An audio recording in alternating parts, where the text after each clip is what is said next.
Hello friends, तर आज आपण बनणार आहोत पत्तागोबीची भाजी.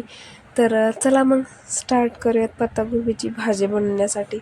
तर इथे घेतलेली आहे मी पत्तागोबी, आणि पत्तागोबीचे एक छोटं कापच घेतलेलं आहे, आणि तसे छोटे काप घेऊ त्याचे आणखीन बारीक बारीक जे आहेत ते असे पातळ पातळ त्याचे काप करून घ्यायचे. तशा लांबग्या लांबग्या जे आहेत ते पत्तागोबी अशा कट करून घ्यायच्या आहेत आपल्याला.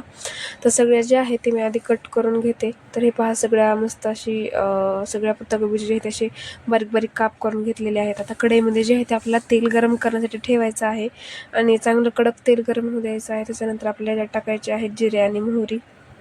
जिरे आणि मोहरी चांगली तडतडू द्यायची आहे. प्रत्येक व्हिडिओमध्ये सांगत असते, कारण जिरे आणि मोहरी जोपर्यंत चांगली तडतडत नाही तोपर्यंत कोणत्याच भाजीला किंवा कोणत्याच पदार्थापर्यंत आपण त्याला चवच येत नाही. तर ते चांगली जे आहे मस्त अशी तडतडू द्यायची आहे. तर त्याच्यामध्ये टाकायचं आहे आपल्याला लसूण चांगल्या प्रकारे फ्राय करून घ्यायचा आहे तेलामध्ये. थोडासा गॅस आता लो केलेला आहे, मी फुल नाही ठेवलेला आहे. लो गॅस थोडासा मस्त असा लसूण खरपूस म्हणजे थोडासा असं गोल्डन ब्राऊन दिसायला पाहिजे तोपर्यंत त्याला परतवता राहायचं आहे. त्याच्यानंतर मग टाकायचा आहे कांदा जे आहे त्याच्या लांबक्या लांबक्या पीसमध्येच घेतला होता मी, बारीक बारीक पीस नव्हते करायचे त्याचे. तर ते पीस टाकून घ्यायचे आहेत. ते पीस चांगले फ्राय करू द्यायचे आहेत. ते पीस फ्राय झाल्यानंतर आपलं लगेच मग टाकायचं आहे टोमॅटो, आणि टोमॅटो ते पूर्ण आता एकत्रित करून त्याला पण फ्राय करून घ्यायचं आहे आपल्याला. आणि याच्यात टाकायचं आहे आता मीठ, कारण मीठ टाकल्यानंतर जे आहे ना हे मसाला जो असतो म्हणजे कांदा टोमॅटो पटकन सॉफ्ट होतं, पटकन शिजतं त्याच्याने. तर मीठ आणि हळद टाकलेली आहे मी आता याच्यामध्ये आणखीन, आणि रेड चिली पावडर टाकलेलं आहे. आपलं साधं जी मिरची पावडर असतं ते मिरची पावडर टाकलेलं आहे. हे टाकून चांगल्या प्रकारे मिक्स करून घ्यायचं आहे, कारण मसाला टाकल्यानंतर जे आहे ते पटकन मसाला पण हे होऊन जातो, सॉफ्ट पण होऊन जातो सगळे. आणि मेन तर मीठ, कधी पण आपण फक्त जर कांदा परतवत असतं जसं पोह्यामध्ये वगैरे, तर आता मीठ टाकून थोडंसं परतायचं जेणेकरून जे आहे ते पटकन कांदा परततो. तर सगळे मसाले थोडेसे मस्त तेलामध्ये फ्राय पण होतात. त्याच्याने मी आधीच मसाले टाकून घेतलेले आहे. तर ते टाकल्यानंतर मग टाकायची थोडीशी कोथिंबीर, कारण मसाल्यामध्ये त्या कोथिंबीरचा फ्लेवर उतरला पाहिजे त्याच्याने. तर आता हे टाकून चांगल्या प्रकारे फ्राय करून घ्यायचे आपल्याला. आणि याच्यात टाकायचे आहेत वाटाणे. तर ते घेतलेले आहेत वाटाणे. आता हे वाटाणे जे आहेत त्याच्यामध्ये टाकून घ्यायचे आहेत, आणि हे टाकल्यानंतर याला चांगल्या प्रकारे मिक्स करून घ्यायचे. थोडेसे जे आहे ते वाटाणे म्हणजे सॉफ्ट झाले पाहिजेत. अशा प्रकारे जे आहे त्या वाटाणे आपल्याला असे मस्त त्या मसाल्यामध्ये मिक्स करून घ्यायचे आहेत.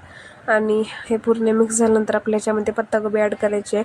आणि पत्तागोबी जे आहे ते पत्तागोबीमध्ये पाणी टाकायची काही गरज नाही, कारण कुणी जे आहे ते असं वाटतं की पत्तागोबी शिजन कशी जर पाणी नाही टाकलं तर. ते पाणी टाकायची काही गरज नाही, कारण पत्तागोबी जे आहे ते ऑलरेडी ते पाणी सोडत असते स्वतःचं, कारण झाकून ठेवल्यानंतर जे आहे ते पत्तागोबी जे आहे ते पाणी सोडत असते. त्याच्यामध्ये पाण्याची काहीच गरज नाही आपल्याला, कारण भाजीमध्ये मीठ असतं त्याच्याने जे आहे पत्तागोबी पाणी सोडून देत असते.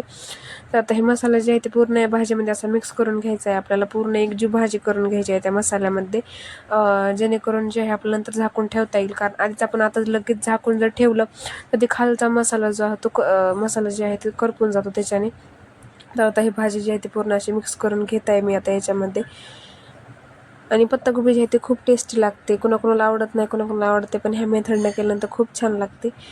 नक्की ट्राय करा तुम्ही पण एकदा. कशी वाटली ते मला नक्की कमेंट करून सांगा. आणि माझ्या चॅनलला सबस्क्राईब केलं नसेल तर लवकर जाऊन लाईक शेअर सबस्क्राईब हे पण नक्कीच करा. आणि असेच नवनवीन व्हिडिओ बघण्यासाठी सबस्क्राईब करूनच ठेवा, नक्कीच करा जर तुम्ही लाईक शेअर. आता पूर्ण जे आहे त्याच्या भाजीमध्ये पूर्ण मिक्स झालेला आहे तो मसाला. आता याला जे आहे आपल्याला झाकून ठेवायचं आहे थोड्या वेळासाठी, जेणेकरून जे आहे ती भाजी जी आहे ती थोडंसं मध्ये पाणी सोडून देईल त्याच्याने. तरी पाशी मस्त परतल्यानंतर मग त्याला जे आहे आपल्याला झाकून ठेवून द्यायचे. बघा 5 ते 6 मिनिट झाकण ठेवलं होतं. तर आता ते काढायचं आहे, आणि आपल्याला आणखीन एकदा जी भाजीला आहे असं परतवून घ्यायचं आहे. 2 ते 3 वेळेस हेच प्रोसेस जी आहे ती रिपीट करायची आहे. झाकून ठेवायचं, म्हणजे झाकून ठेवायचं 1 2 ते 3 मिनिट, आणखीन काढून मग आणखीन एकदा हलवायचं, कारण भाजी जी आहे ती खाली चिकटणार नाही. कमी गॅसवर ठेवायचं आहे, फुल गॅस करायचा नाही आहे आपल्याला ह्याच्यासाठी. तर हे पहा, आता भाजी जी आहे तशी मस्त शिजलेली आहे. आणि त्याच्यात टाकायचं आहे शेंगदाण्याचं कूट. भाजलेले शेंगदाण्याचं कूट घेतलेलं आहे मी, तर हे टाकून घ्यायचं आहे मध्ये आपल्याला. आणि आता आणखीन एकदा जे आहे त्याला असं मस्त परतवून घ्यायचं आहे थोड्या वेळ, 1 2 ते 3 मिनिट परतवून घ्यायचे. आणि वरतून मस्त अशी जी आहे ते आपल्याला कोथिंबीर गार्निश करायची. कोथिंबीर वरतून टाकल्यानंतर मग तर काय खूप छान टेस्ट येते, कारण फोडणीमध्ये पण आपण कोथिंबीर टाकलेली होती, कारण त्याच्याने जे आहे ते भाजीला वेगळा टेस्ट होतो. आणि वरतून टाकायची तर टाकायचीच आहे आपल्याला. तर हे बघा, अशी मस्त याच्यामध्ये कोथिंबीर टाकली. आता याला जे आहे ते आपल्याला असं मस्त फ्राय करून घ्यायचं आहे. आणि मग भाजी आपली एकदम रेडी आहे. तुम्ही पण ही रेसिपी नक्की ट्राय करा. कशी वाटली